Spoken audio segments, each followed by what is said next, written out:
va passer à la prédication de la parole. Et ce matin, nous allons parler d'un thème.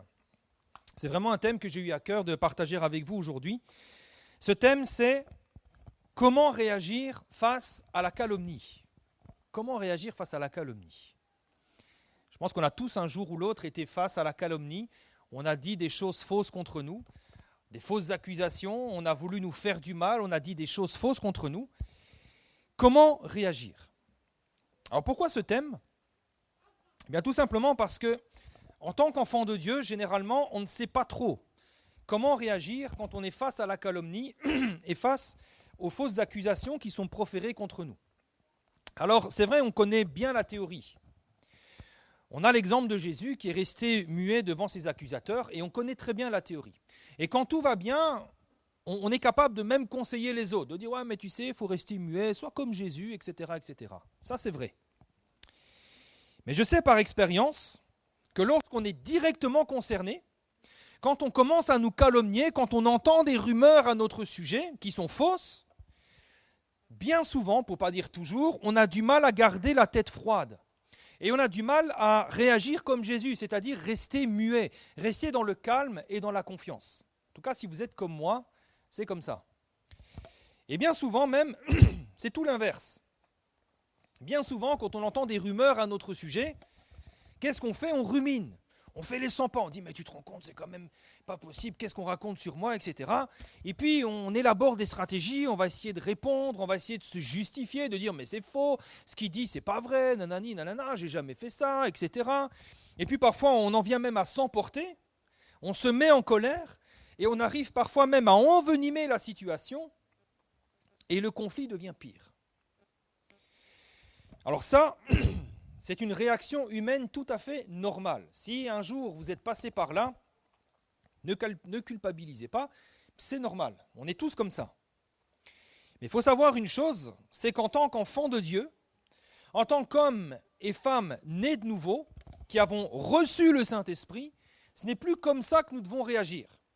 Nous ne devons plus réagir comme l'homme livré à lui-même, l'homme charnel, comme le vieil homme. C'est plus comme ça. Nous devons réagir justement comme Jésus a réagi. Et ce matin, nous allons voir justement comment faire pour ressembler à Jésus. Comment trouver la force de ne pas répondre à ceux et celles qui nous calomnient. Et surtout, pourquoi ça ne sert à rien de répondre à ces calomnies. Ce matin, on va partager quelques principes généraux, parce qu'on a 40-50 minutes maximum, et on ne peut pas tout voir non plus. Alors on va partager quelques principes généraux. Évidemment, il y a des cas particuliers, mais on va voir les principes de base, principes spirituels, les principes bibliques de base qui vont nous permettre de faire face aux calomnies, à ceux et celles qui nous calomnient et qui nous accusent injustement. Et pour ça, on va voir deux choses. La première, on va aller voir quelques exemples bibliques, parce que dans la Bible, j'ai été étonné quand j'ai fait quelques recherches, parce que il y a énormément d'hommes qui ont dû faire face aux calomnies et aux fausses accusations. Énormément. Et nous verrons, à travers leurs réactions, ce que nous devons faire, quel enseignement tirer pour nous. Et après, nous verrons donc une partie un peu plus pratique, comment nous devons faire en pratique. On va rentrer dans le vif du sujet et nous allons voir deux exemples bibliques. Le premier, c'est celui de Moïse et le deuxième, c'est celui de Néhémie. Le premier exemple, c'est donc celui de Moïse. Moïse, on peut dire qu'à un moment donné, son autorité a été contestée. Son leadership en tant que chef de la nation a été contesté. Il a été contesté pas par n'importe qui, par Marie et Aaron. On va revenir un peu plus tard et nous verrons pourquoi c'est absolument honteux. Nombre chapitre 12, versets 1 à 2. Vous pouvez suivre avec moi dans la Bible. Nombre chapitre 12, c'est assez facile à trouver. Donc Nombre chapitre 12.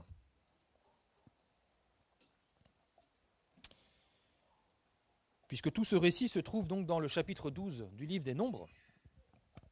Il est écrit donc ici que Marie et Aaron parlèrent contre Moïse au sujet de la femme éthiopienne qu'il avait prise, car il avait pris une femme éthiopienne.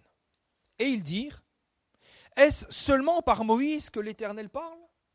N'est-ce pas aussi par nous qu'il parle? Alors ici, nous voyons que le fait que Moïse ait épousé une femme éthiopienne, donc une non-juive, ce n'est finalement qu'un prétexte pour contester l'autorité de Moïse sur le peuple. C'est un prétexte. Et c'est ce que nous voyons d'ailleurs au verset 2. On voit le fond du problème, le fond de leur cœur, et nous voyons qu'ils sont jaloux de Moïse et qu'ils veulent prendre sa place. Et c'est étonnant parce que personne ne peut contester que Moïse a été choisi et établi par Dieu lui-même. Tout le monde le sait, tout le monde est au courant, mais ça ne les empêche pas d'être jaloux de sa position et de contester son autorité sur le peuple. La situation, elle est scandaleuse. Et pour bien s'en rendre compte, il faut réaliser qui sont Aaron et Marie. Aaron, pour ceux qui sont coutumiers de la Bible, vous le savez, Aaron c'est le frère de Moïse. Mais Aaron c'était aussi le grand prêtre. Le grand prêtre c'est le chef religieux suprême, l'homme considéré comme le plus saint de toute la nation d'Israël. C'est le chef suprême de la nation, le chef suprême religieux. Et Marie, la sœur d'Aaron, donc la sœur de Moïse également, elle était une prophétesse, c'est ce que vous voyez dans Exode chapitre 15 verset 20, c'est une prophétesse, elle a reçu l'Esprit de Dieu, elle parle de la part de Dieu, et elle était aussi un leader spirituel parmi les femmes d'Israël. Autrement dit, Aaron et Marie occupent une position très élevée parmi le peuple, pour ne pas dire la plus élevée. Mais visiblement, ça ne leur suffit pas. Ils font partie des instances les plus élevées de la nation, mais ils sont quand même jaloux de Moïse. Ils sont élevés en position, mais dans leur cœur, ils sont très bas. Ils sont jaloux de Moïse. Ils veulent prendre sa place et ils vont tenter de le décrédibiliser en prenant son épouse éthiopienne comme prétexte. Alors, je ne sais pas ce que vous en pensez, moi je trouve ça vraiment moche. De la part de responsables religieux, c'est moche. C'est pathétique. Mais ça nous montre une chose importante, c'est que même les plus grands leaders spirituels, puisque Aaron et Marie étaient des leaders spirituels, c'était censé être des exemples pour le peuple, même les plus grands leaders spirituels, même s'ils sont remplis de l'esprit, même s'ils sont prophètes, ne sont pas à l'abri de bassesse comme la jalousie. Et oui, l'orgueil et la vanité peuvent aveugler même ceux que Dieu a établis. Puisqu'il ne faut pas oublier quand même que Aaron et Marie ne sont pas arrivés là en faisant des coudes. C'est Dieu lui-même qui les a établis. On voit ça dans le livre de Michée, chapitre 6, verset 4, où l'Éternel va rappeler à son peuple « Je t'ai fait monter du pays d'Égypte, je t'ai délivré de la maison de servitude, et j'ai envoyé devant toi Moïse, on le sait, mais il va dire Aaron et Marie. » Aaron et Marie n'étaient pas là par hasard. Ils étaient eux aussi établis par Dieu. Mais ça ne les a pas empêchés d'avoir un comportement absolument pathétique. Alors, frères et sœurs, petite parenthèse, n'oubliez jamais de prier pour vos leaders spirituels, pour vos pasteurs. Priez pour nous, parce que nous ne sommes que des hommes et nous ne sommes pas infaillibles. Priez pour nous, de grâce. Alors maintenant, comment Moïse va-t-il réagir ? Il y a une opposition, il y a quelque chose de moche, quelque chose de scandaleux. On s'en prend à sa femme qui n'a rien demandé à personne. Comment Moïse va-t-il réagir ? Comment est-ce que vous auriez réagi ? Si on allait dire, ah, t'as vu ? Ali là, il a épousé un Catherine. C'est ça qu'ils disent en réalité. Excusez-moi, mais c'est du racisme. Comment vous auriez réagi ? Je pense que la plupart d'entre nous, le sang n'aurait fait qu'un tour. Ici, pour Moïse, le texte ne va pas dire explicitement ce qu'il va faire. Mais le verset 3 nous donne quand même un indice de taille. Nombre 12, verset 3. Il est écrit que donc l'Éternel entendit ces choses, mais il va rajouter un détail. Or, Moïse était un homme fort patient, plus qu'aucun homme sur la face de la terre. Ce verset 3 ici, il sous-entend que Moïse a très probablement eu connaissance de la chose, mais qu'il a choisi de garder le silence. Vous savez, le mot qu'on a traduit par patient, en hébreu, c'est un mot qui signifie aussi être humble, quelqu'un de humble.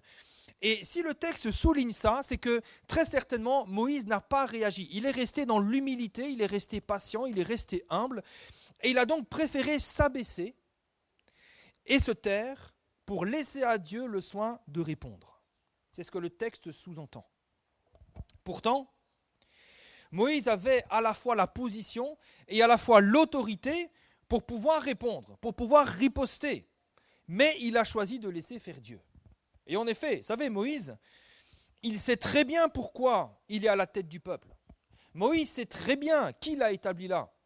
Il se souvient qu'un jour, il a vu le Seigneur face à face dans le buisson ardent, que le Seigneur l'a envoyé. Il se souvient de tous les prodiges qui se sont produits en Égypte. Il se souvient du mont Sinaï où l'Éternel lui a parlé face à face et a gravé lui-même les tablettes de la loi. Et Dieu a donné les preuves à tout le peuple que c'est Dieu lui-même qui avait établi Moïse. Et Moïse, très certainement, il sait que si quelqu'un a un problème avec ça, ce n'est pas à lui de contester. Ce n'est pas à lui de contester avec ceux qui remettent en question les décisions de Dieu, mais c'est Dieu lui-même qui doit répondre de cela. Alors, qu'est-ce qui se passe ensuite ? Si vous avez encore vos Bibles ouvertes, on va lire les versets 9 à 13. Au verset 9, il est écrit que la colère de l'Éternel s'enflamma contre eux, contre Marie et Aaron, et il s'en alla. La nuée se retira de dessus la tente, et voici, Marie était frappée d'une lèpre blanche comme la neige, et là Aaron se tourna vers Marie, et voici, elle avait la lèpre.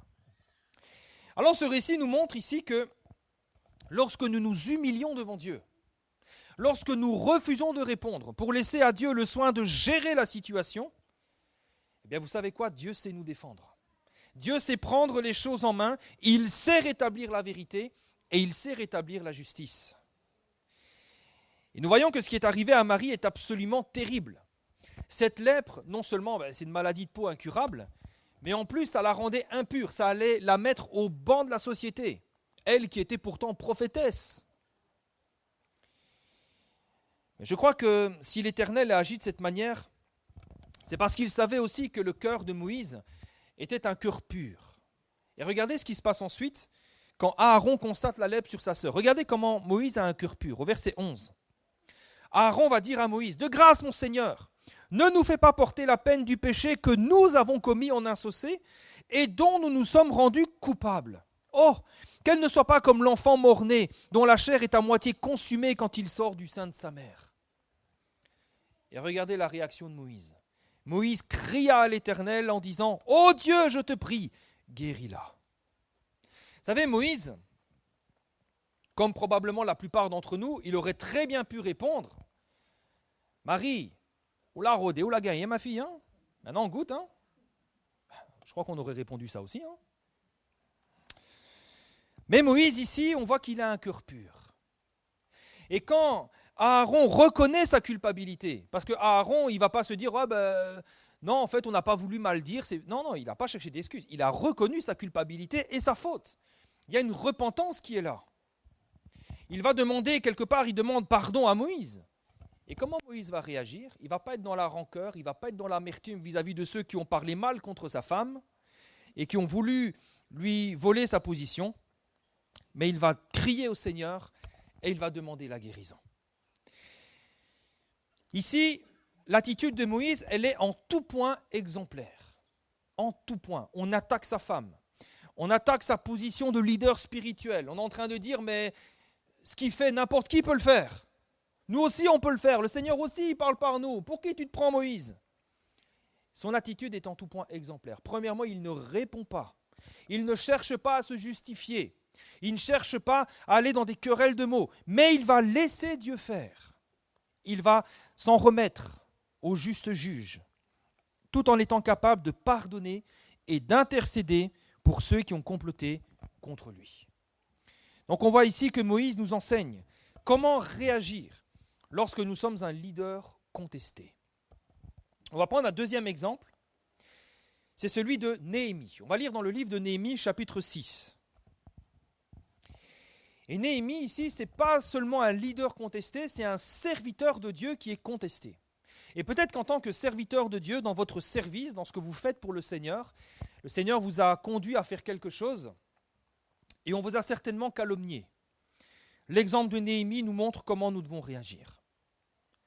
Néhémie chapitre 6. Alors pour résumer l'histoire et resituer un petit peu le contexte, nous sommes ici donc dans cette période où les Israélites reviennent sur leur terre. Vous savez qu'ils ont été déportés pendant 70 ans. Et 70 ans plus tard, eh bien, ils commencent à revenir sur leur terre. Mais entre-temps, la nation, la terre d'Israël, elle a été ravagée et pillée, sans défense. Ça fait donc quelques années que les Israélites sont revenus sur leur terre, mais ils n'arrivent pas complètement à rebâtir leur ville, Jérusalem, notamment les murailles qui restent en ruine. Et il y a plusieurs explications à cela. Il y a d'une part 70 ans où il n'y a plus personne, il y a des peuples qui sont là et qui ne veulent pas voir cette nation se relever. Il y a de l'opposition. Ensuite, dans le cœur du peuple, il y a la peur et le découragement face aux menaces. Et enfin, il manque un leadership. Il n'y a personne qui est là pour prendre les choses en main. Et quand Néhémie, il apprend tout ça, lui, il est loin, il est à Babylone, mais il est profondément bouleversé dans son cœur.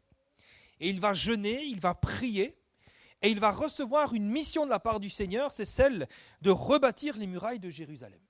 Et le Seigneur va mettre sa bonne main sur Néhémie et lui donner du succès dans tout ce qu'il va entreprendre. Alors Néhémie arrive à Jérusalem, il fait un constat et il se met en marche, il se met en œuvre. Et au début, tout se passe bien. Les choses avancent, elles avancent bien, elles avancent vite, et elles avancent tellement bien que leurs ennemis vont se sentir menacés. Et ils vont tout faire pour empêcher Néhémie d'aller au bout de sa mission. Alors pourquoi ils se sentent menacés ? C'est bizarre quand même parce que pourtant le seul souci de Néhémie, c'était juste de rebâtir sa ville, de reconstruire les murailles. Il n'avait pas d'autre ambition que cela. Mais les peuples environnants, eux, ils voient ça d'un mauvais œil et ils voient ça comme une menace. Ils se sentent directement menacés. Alors, frères et sœurs, ne soyons pas étonnés que parfois nos réussites et nos succès soient vus comme des menaces par certains. Peut-être ça vous est déjà arrivé, vous avez réussi. Vous avez du succès dans l'œuvre de Dieu, vous avez du succès dans votre vie professionnelle, le Seigneur vous bénit. Et puis il y en a qui sont là, ils sont jaloux et ils voient ça comme une menace. Et ils vont chercher à vous nuire. C'est exactement ce qui se passe ici pour Néhémie. Et Néhémie, donc ses ennemis vont chercher à lui faire du mal. Néhémie chapitre 6, on va lire ensemble. Il va dire « Je n'avais pas encore posé les battants des portes lorsque Sanballat, Tobija, Geshem, l'Arabe et nos autres ennemis apprirent que j'avais rebâti la muraille et qu'il ne restait plus de brèche. Alors Sanballat et Geshem m'envoyèrent dire « Viens et ayons ensemble une entrevue dans les villages de la vallée d'Ono. » Et regardez ce qu'il dit ici, « Ils avaient médité de me faire du mal. » Autrement dit, sous prétexte d'une simple entrevue, ces hommes méditaient de lui faire du mal. Et ce qu'on voit ici avec Néhémie, c'est qu'il n'est pas naïf. Il n'est pas naïf. Au contraire, il est pleinement lucide sur la situation et sur les intentions de ces hommes. Et comme il sait très bien que ces hommes n'ont pas des bonnes intentions, il va décliner leur invitation jusqu'à 4 fois. Ces hommes, on peut dire, ils l'ont harcelé. Versets 3 à 4. Je renvoyais des messagers avec cette réponse. J'ai un grand ouvrage à exécuter. Regardez la diplomatie et le tact de Néhémie. Il ne va pas leur dire, ça va les gars, je comprends votre jeu, allez vous faire... Bon. Il va dire, j'ai un grand ouvrage à exécuter et je ne puis descendre. Le travail serait interrompu pendant que je le quitterai pour aller vers vous.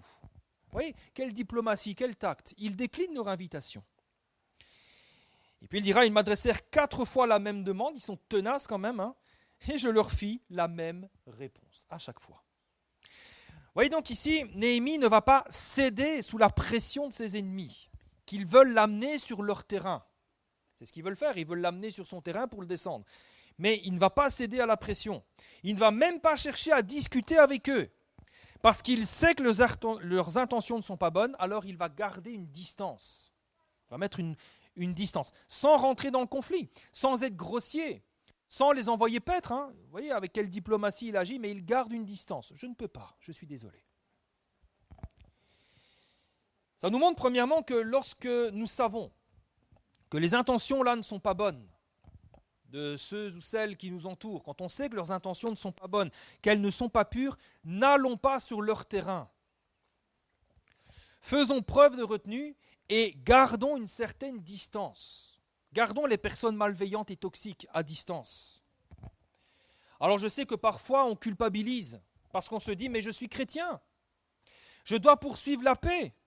Et si j'ignore leurs demandes, ça va être mal pris, et qu'est-ce qu'on va dire de moi, etc. Et on culpabilise parce qu'on pense qu'être chrétien, c'est être comme les balayures de la terre et permettre à n'importe qui de s'essuyer les pieds sur nous. Vous savez, être chrétien, ça ne veut pas dire être naïf. Être enfant de Dieu, ça ne veut pas dire qu'on doit se jeter dans la gueule du loup sous prétexte qu'on doit poursuivre la paix. Ça ne veut pas dire ça, être chrétien. Ça ne veut pas dire ça. Regardez ce que la parole de Dieu nous dit. Tite, chapitre 3, verset 9. Évite les discussions folles. Ça sert à quoi de parler avec quelqu'un qui nous veut du mal? Ça sert à quoi? Tu sais bien que de toute façon, ça va tourner au vinaigre. Ça sert à quoi? Évite les discussions folles, les généalogies, les querelles, les disputes relatives à la loi, car elles sont inutiles et vaines. Il y en a qui ne sont pas d'accord avec vous. Vous savez, à un moment donné, il y en a qui n'étaient pas d'accord qu'on fête Noël et qu'on mette un sapin dans l'église. On ne discute pas avec ça. Tu veux avoir raison, aie raison, c'est tout. Je ne discute pas avec ça. La Bible nous dit, éloigne de toi, après un premier et second avertissement, celui qui provoque des divisions. Sache qu'un homme de cette espèce est perverti et qu'il pêche en se condamnant lui-même.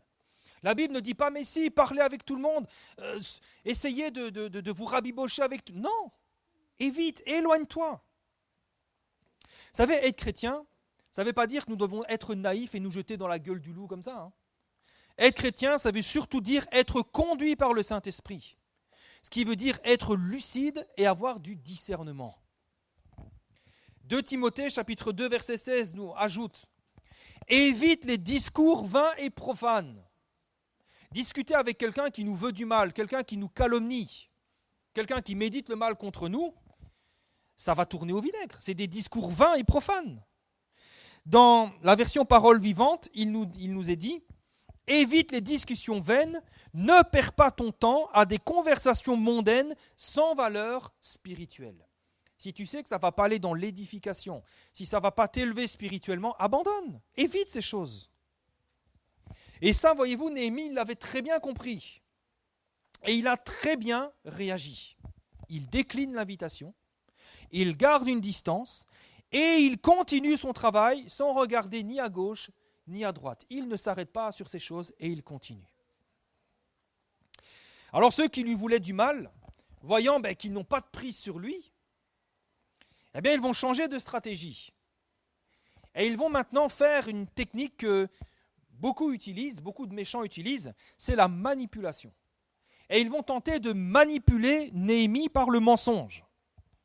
Et Sanballat va envoyer une 5e lettre à Néhémie. Et regardez bien, parce qu'on a vraiment toutes les techniques, on a vraiment une masterclass d'une technique de manipulation.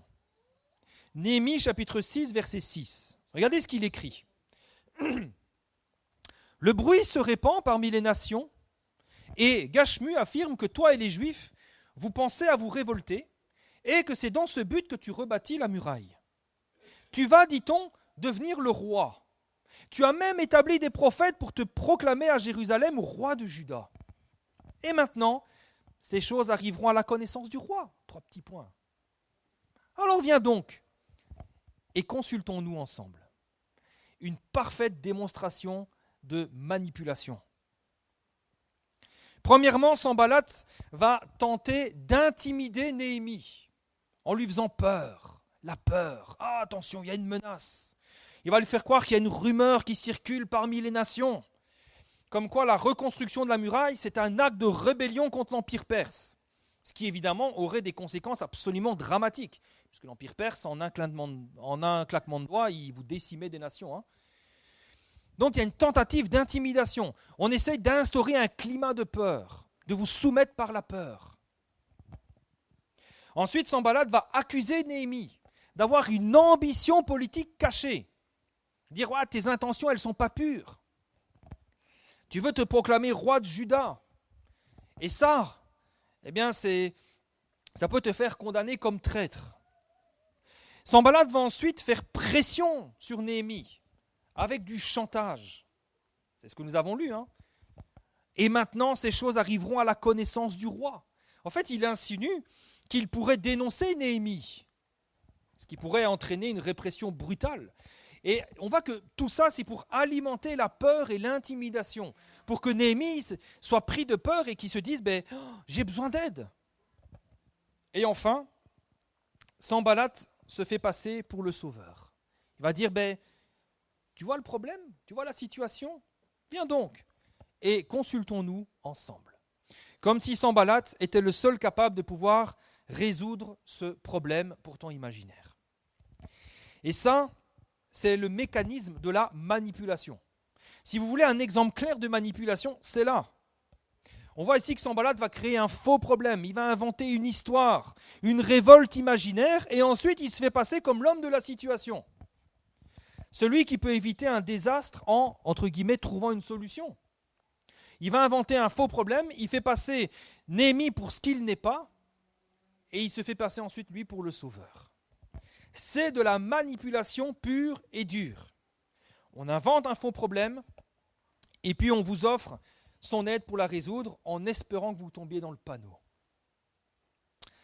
Alors oui, c'est de la manipulation, et Néhémie, en tant qu'homme de Dieu, conduit par le Saint-Esprit, il s'en rend compte. Et encore une fois, il n'est pas naïf, il est pleinement lucide sur la situation, et ça va se voir dans sa réponse. Puisque regardez ce qu'il va répondre au verset 8. « Je fis répondre à Sanballat, ce que tu dis là n'est pas vrai, c'est toi qui l'inventes. » On voit donc que Néhémie se rend compte du piège. Et il va répondre avec une sobriété exemplaire. Il ne va pas commencer à rentrer en débat en disant « Ouais, mais qu'est-ce que tu racontes? C'est pas vrai, qui t'a dit ça? Nanani, nanana. » Non, pas du tout.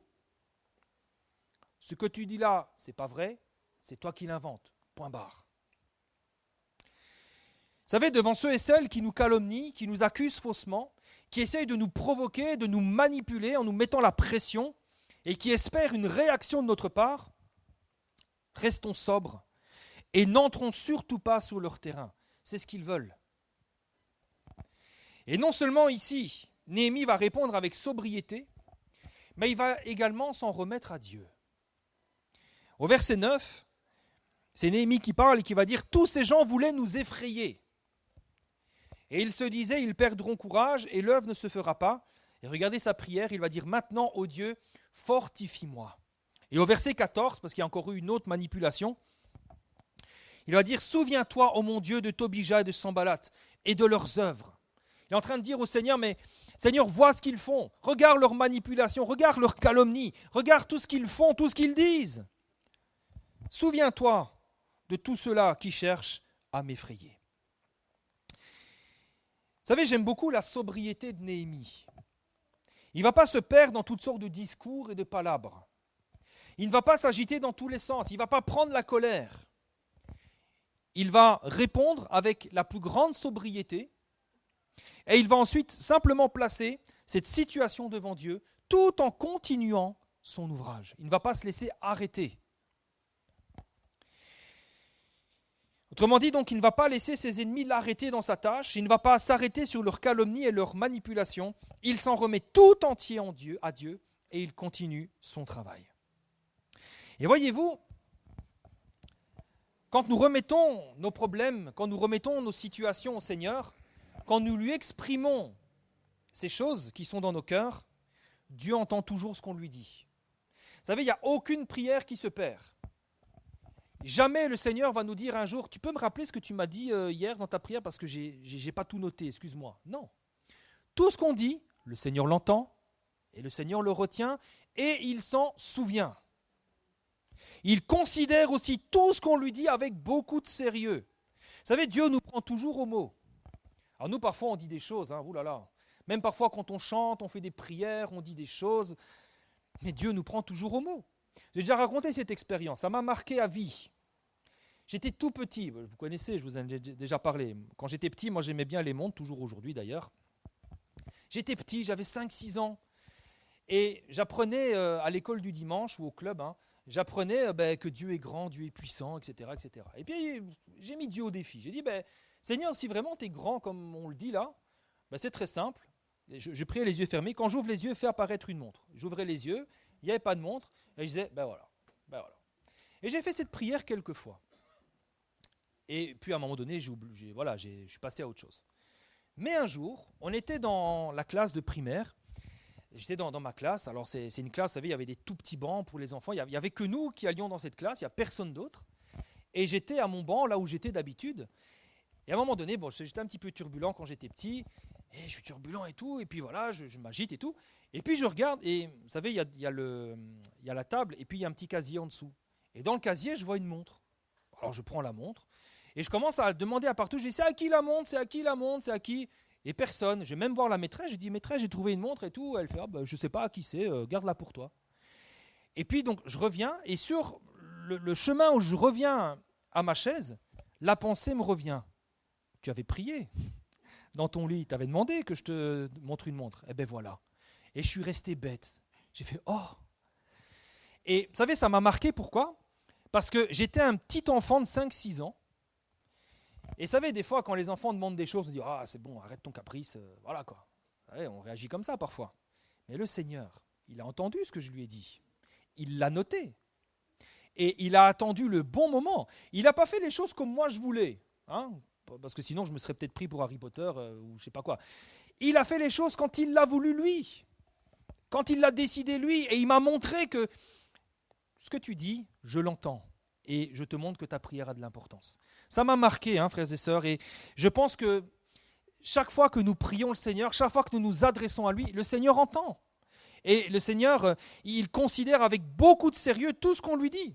C'est pour ça que Jésus a dit, quand vous priez, ne multipliez pas les paroles, comme les païens qui pensent qu'à force de multiplier les paroles, ils seront exaucés. Votre Père, il sait ce dont vous avez besoin. Il n'y a pas besoin de multiplier les paroles. Regardez la prière de Néhémie, elle est toute simple, elle est toute sobre. Seigneur, souviens-toi d'eux. Alors lorsque Néhémie remet sa situation entre les mains du Seigneur, il va continuer son travail. Non seulement Dieu l'entend, Dieu va réagir et il va donner un succès absolument extraordinaire à Néhémie, mais en plus, il va fermer la bouche de ses ennemis et il va les humilier complètement. Versets 15 à 16, Néhémie chapitre 6. La muraille fut achevée le 25e jour du mois d'Élul en 52 jours. Je ne sais pas si vous imaginez le travail colossal qui a été accompli en 52 jours seulement, avec toute l'opposition qu'il y a eu. Lorsque tous nos ennemis la prirent, toutes les nations qui étaient autour de nous furent dans la crainte. Pourquoi tout à coup il y a la crainte? Parce qu'ils se rendent compte. Elles éprouvèrent une grande humiliation et elles reconnurent que l'œuvre s'était accomplie par la volonté de notre Dieu. Et ils ont vu qu'il y avait quelque chose de plus grand, de plus fort et de plus puissant qu'eux qui était à l'œuvre au travers de Néhémie. Et ils ont eu la bouche fermée, ils ont eu peur, les genoux tremblaient, ils ont dit « Oh là là, on a fait une bêtise ». Alors qu'est-ce que Néhémie a fait face à la calomnie? Comment est-ce qu'il a réagi face à la calomnie, face aux fausses accusations et face aux tentatives de manipulation? Il est resté lucide. Il n'a pas été naïf. Il n'a pas été dans le « oui, mais il faut être en paix avec tous les hommes et il faut nanani, nanana ». Non. Il ne discute pas avec les méchants, il ne discute pas avec ceux qui ont des mauvaises intentions. Il les tient à distance, il est lucide, il répond très sobrement, il ne laisse aucun accès à ses ennemis, il les maintient à distance. Très bonne chose. Et ensuite, il remet cette situation entre les mains du Seigneur en disant « Seigneur, tu vois tout ce que mes ennemis disent et font contre moi. Souviens-toi de leurs œuvres et fais-moi justice. » Et c'est exactement ce que le Seigneur a fait. Il a donné du succès à son serviteur et il a humilié ses ennemis en leur fermant la bouche définitivement. Alors face aux calomnies et aux accusations mensongères, nous voyons que ces hommes, Moïse, Néhémie, mais il y en a beaucoup d'autres, on aurait pu parler aussi de Joseph, on aurait pu parler de David et bien d'autres encore, ces hommes s'en sont tous remis à Dieu, qui reste le juste juge, et on constate qu'ils ont bien fait pour deux raisons. La première, c'est que Dieu lui-même a fermé la bouche des accusateurs. Et vous savez, quand Dieu ferme la bouche des accusateurs de quelqu'un, c'est définitif et c'est irrévocable. Et la deuxième, c'est que Dieu, à chaque fois, il a élevé ses serviteurs en faisant paraître leur justice comme le soleil à son midi. Le Seigneur les a lavés de toutes les fausses accusations et de toutes les calomnies qui pesaient contre eux. Alors maintenant, comment réagir face à la calomnie? Eh bien justement, la première chose, c'est de ne pas réagir. C'est-à-dire de ne pas entrer sur le terrain des calomniateurs. De ne pas chercher à répondre, de ne pas chercher à se justifier. Mais plutôt s'en remettre tout entier au Seigneur, qui est le juste juge et qui a déclaré « À moi la vengeance, à moi la rétribution ». Vous savez, il ne faut pas perdre son temps à essayer de parler avec des gens qui vous veulent du mal. Vous n'allez pas leur faire entendre raison. Et au contraire, vous allez alimenter le bois, vous allez alimenter le feu qui les anime. Vous allez leur donner des prises, vous allez leur donner des bâtons qui vont leur servir à vous battre davantage. Et vous savez, ne pas répondre, c'est difficile. Surtout quand ceux qui nous accusent faussement semblent prospérer. C'est ça qui est terrible. C'est que des fois, ils vous accusent, ils vous calomnient, vous ne répondez pas et vous les voyez, ils prospèrent, rien ne leur arrive. Et on a l'impression qu'ils peuvent continuer à faire tout le mal qu'ils veulent en toute impunité. Mais là encore, nous devons réaliser une chose très importante. C'est qu'il y a un temps pour toute chose. Dieu est un Dieu saint. Dieu est le juste juge. Et à ce titre, il ne tiendra jamais un coupable pour innocent. Dieu ne peut pas faire ça. Il ne peut pas tenir un coupable pour innocent. Nombre 14, 18. L'Éternel est lent à la colère, oui. Il est riche en bonté, oui. Il pardonne l'iniquité et la rébellion, oui. Mais il ne tient pas le coupable pour innocent. Celui ou celle qui a fait du mal, le Seigneur dit, il faut payer. Il faut que ma colère se manifeste. Il faut que justice soit faite. Et c'est pour ça que le texte continue. Il punit l'iniquité des pères sur les enfants jusqu'à la 3e et la 4e génération. Ce texte est important parce qu'il montre que tout péché, toute faute, tout mal qui aura été commis doit obligatoirement subir la colère et le châtiment de Dieu. C'est inévitable. Maintenant, c'est vrai que si nous reconnaissons nos fautes, si nous demandons pardon à Dieu, c'est le sang de Christ qui apaise la colère de Dieu. Pourquoi ? Parce que Christ a payé à notre place. Et si nous nous en remettons à Christ en disant « Seigneur, j'ai péché, j'ai fait le mal, j'ai dit du mal, j'ai fait le mal, Seigneur, pardonne-moi » Eh bien, le Seigneur se souvient que sa colère vis-à-vis du péché s'est abattue sur Christ. Et il nous pardonne, et il n'y a plus de colère. Par contre, si celui ou celle qui fait le mal refuse de reconnaître sa faute, s'il s'endurcit, ou si elle s'endurcit, et refuse de se détourner de son mal, tant qu'il est sur la terre, il ou elle aura des comptes à rendre devant Dieu dans le ciel pour cela. Et ne croyons pas que ce jour-là, lorsque nous comparaîtrons tous devant le tribunal de Christ, ne croyons pas que le Seigneur sera le doux Jésus. Vous savez, ce Dieu doux, clément, miséricordieux comme il l'est ici-bas. Ne croyons pas que le Seigneur Jésus va venir comme un doux berger, dire « mais c'est pas grave mon enfant, tu vas recevoir le pardon de tes péchés, Dieu est amour, etc. » Non, non, non. Vous savez, n'oublions pas qu'ici-bas, quand nous confessons nos péchés sont pardonnés gratuitement parce que le sang de Christ nous purifie. Mais là-haut, quand Dieu nous demandera des comptes, le sang de Christ ne pourra plus ni nous pardonner, ni nous purifier. On ne pourra plus invoquer la mort de Jésus à la croix. On ne pourra plus invoquer ces choses. Et là, nous devrons payer nous-mêmes le prix de nos péchés et de nos fautes. 3 textes. Matthieu 18, 32. Alors le maître fit appeler ce serviteur et lui dit « Méchant serviteur, je t'avais remis entier ta dette parce que tu m'avais supplié. » On parle du non-pardon. Ne devais-tu pas aussi avoir pitié de ton compagnon comme j'ai eu pitié de toi ? Et son maître, irrité, le livra au bourreau jusqu'à ce qu'il ait payé tout ce qu'il devait. Et regardez la conclusion du Seigneur Jésus. C'est ainsi que mon Père céleste vous traitera, si chacun de vous ne pardonne à son frère de tout son cœur. 1 Corinthiens chapitre 3 verset 12. Or, si quelqu'un bâtit sur ce fondement, le fondement de Christ, avec de l'or, de l'argent, des pierres précieuses, du bois, du foin, du chaume, l'œuvre de chacun sera manifestée. Autrement dit, si nous faisons les œuvres de Dieu. Parce que le jour la fera connaître, parce qu'elle se révélera dans le feu, et le feu éprouvera ce qu'est l'œuvre de chacun.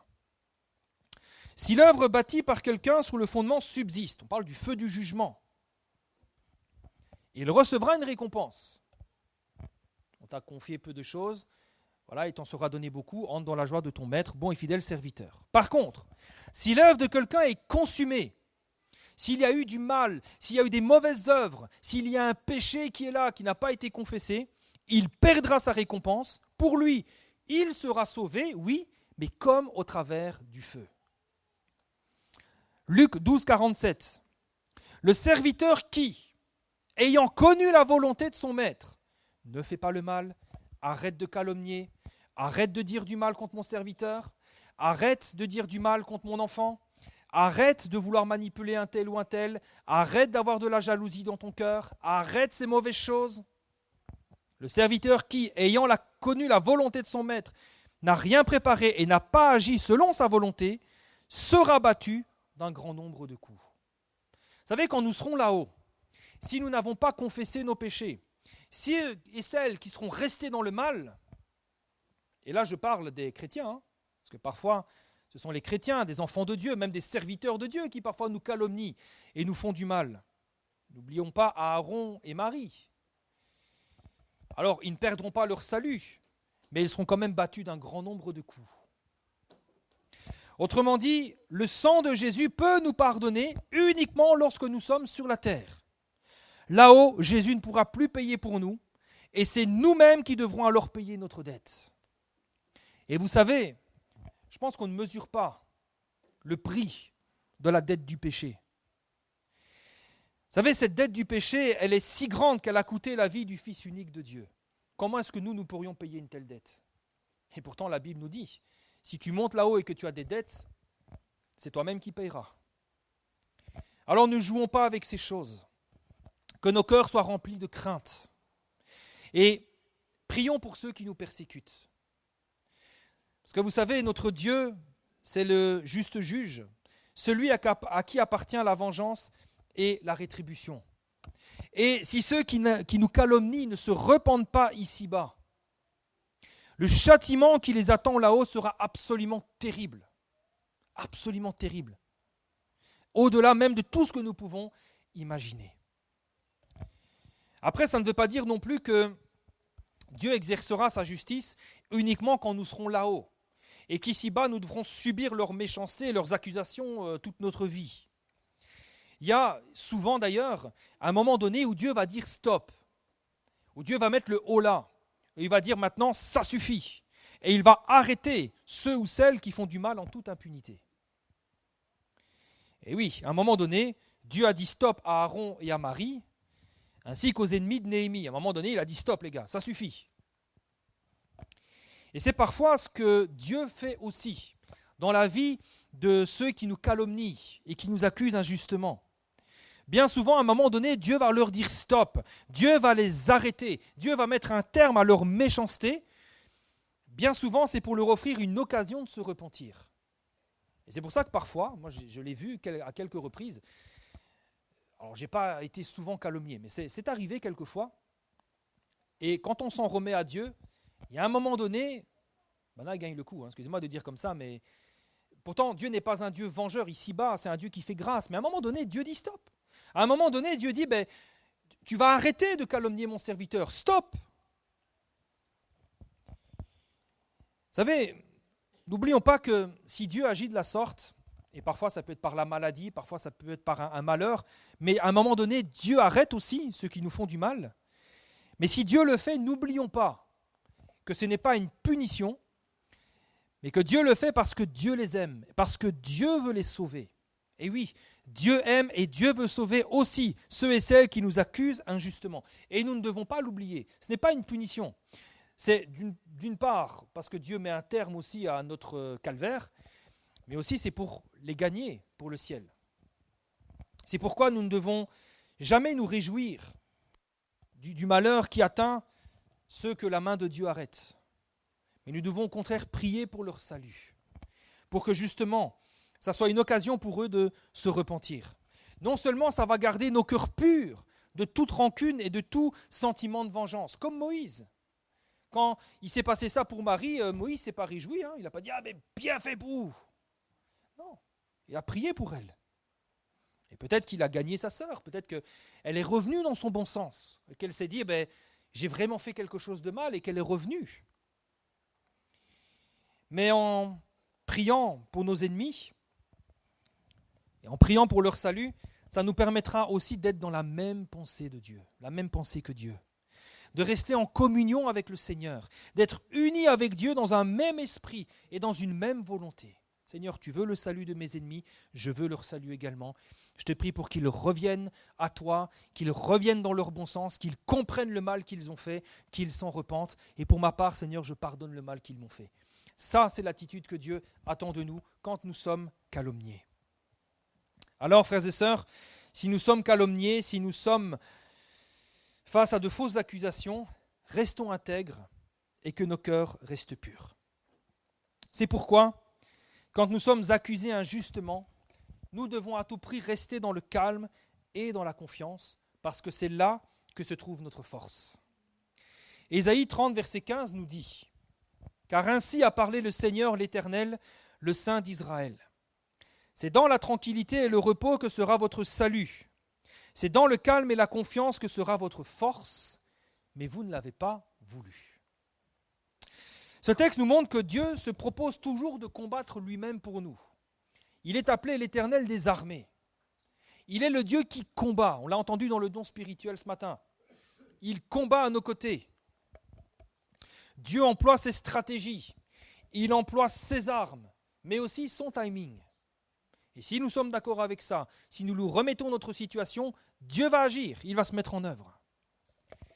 Mais nous voyons ici ce texte qui nous montre le grand malheur du peuple d'Israël et parfois aussi notre grand malheur, c'est que parfois nous n'en voulons pas. Le peuple d'Israël, il n'en voulait pas. Ils ont voulu se débrouiller par eux-mêmes. Et malheureusement, c'est la ruine et la destruction qu'ils ont récoltées. Devant leurs ennemis, ils ont élaboré eux-mêmes leur propre stratégie. Ils ont fait des alliances que Dieu ne voulait pas qu'ils fassent. Des alliances qui se sont retournées contre eux. Ils ont péché, ils ont fait plein de choses. Et c'est la ruine et la destruction. Pourtant, le Seigneur leur dirait, mais je vous offre le repos, je vous offre le salut, je vous offre ma force, le calme et la confiance. Mais vous ne l'avez pas voulu. Et parfois, quand nous sommes calomniés, nous ne voulons pas non plus du secours de Dieu. On veut en découdre, on retrousse nos manches, on se dit, tu veux te battre, allons. Vous savez, si malheureusement, nous voulons faire les choses par nous-mêmes, si nous voulons en découdre avec nos ennemis, entrer sur leur terrain, aller dans des discussions et essayer de se justifier, etc., chercher à nous venger, à répondre au mal pour le mal, à nous justifier outre mesure, nous aussi nous récolterons la ruine et la destruction. Nous allons nous perdre. Alors, c'est vrai que vouloir répondre, vouloir réagir à ces choses, ce sont des choses qui sont légitimes et humaines. Après tout, Moïse, on l'accuse de s'être marié à une Éthiopienne. Il y a de quoi quand même, c'est sa femme quoi. Il y a de quoi réagir, il y a de quoi empoigner son frère en disant « Mais pour qui tu te prends toi ?» Mais nous ne devons jamais oublier qui nous sommes. Nous sommes des enfants de Dieu. Amen. Nous sommes fils et filles du Très-Haut. Et en tant qu'enfants de Dieu, nous ne devons jamais oublier que l'Éternel est avec nous, que l'Éternel combat à nos côtés et qu'il nous offre sa victoire. Amen. Donc laissons ceux qui nous calomnient et qui nous accusent faussement, laissons-les faire. Remettons-nous-en à l'Éternel qui est le juste juge. Et le Seigneur s'occupera de nous faire justice. Et il s'occupera d'eux également. C'est à lui qu'appartiennent la vengeance et la rétribution. Et à nous appartiennent la victoire et la paix. Romains 8, 33 nous dit « Qui accusera les élus de Dieu ? C'est Dieu qui justifie. Laisse-les t'accuser. À un moment donné, Dieu va se lever. Dieu va t'innocenter et eux seront dans la confusion, ils seront dans la honte. Et n'auront plus d'endroit où se cacher, tellement ils auront honte. Qui accusera les élus de Dieu ?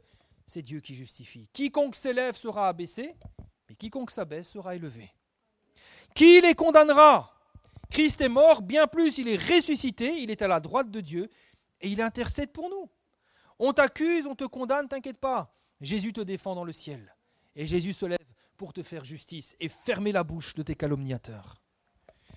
Et alors que nous avons remis ces choses entre les mains du juste juge, eh bien, frères et sœurs, continuons notre route.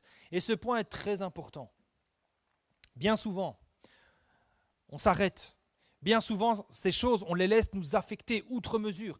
Et ça nous arrête dans notre marche, ça nous arrête dans notre route. C'est ce que l'ennemi veut. L'ennemi veut nous distraire, il veut nous arrêter.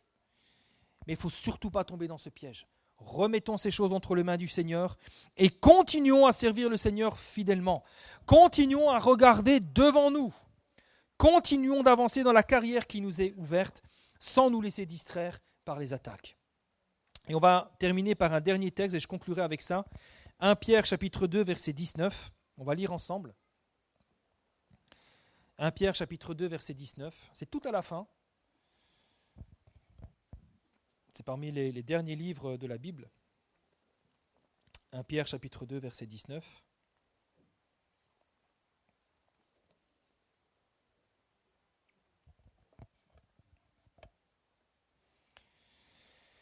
Voilà, si vous avez trouvé, on va lire ensemble. 1 Pierre 2, 19. Si vous n'avez pas trouvé, notez juste la référence du verset, vous lirez chez vous. 1 Pierre 2, 19.